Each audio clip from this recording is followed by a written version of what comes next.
C'est une affaire qui a été traitée initialement par la brigade de Porto-Vecchio en 2014, en juin 2014, qui a été analysé, renseignement qui a été vérifié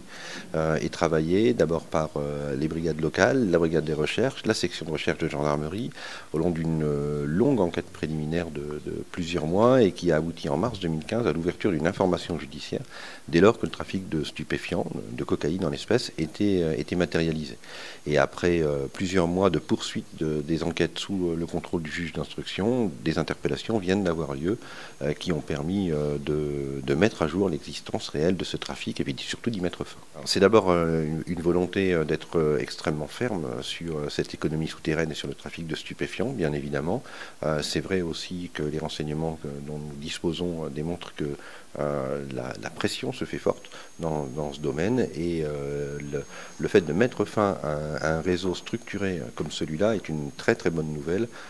pour les services d'enquête en général. Pour vous, ce réseau alimentait le sud de l'île, Ajaccio. Quelle région alimentait-il? Essentiellement le sud de l'île, en cocaïne, essentiellement sur une clientèle estivale, mais il avait vocation, encore une fois, à se structurer. C'était bien l'objectif des personnes qui ont été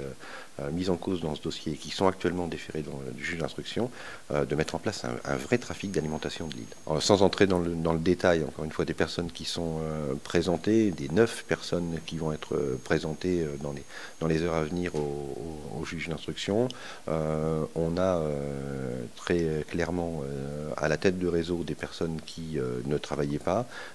qui vivaient un train relativement important, qui gagnaient beaucoup d'argent, qui plaçaient cet argent et qui, sans consommer aucun produit stupéfiant, parce qu'on les voit se méfier de la dangerosité du produit aussi, savaient user de la violence pour soit recouvrer leurs créances, soit provoquer leur réseau à la revente acharnée de cocaïne.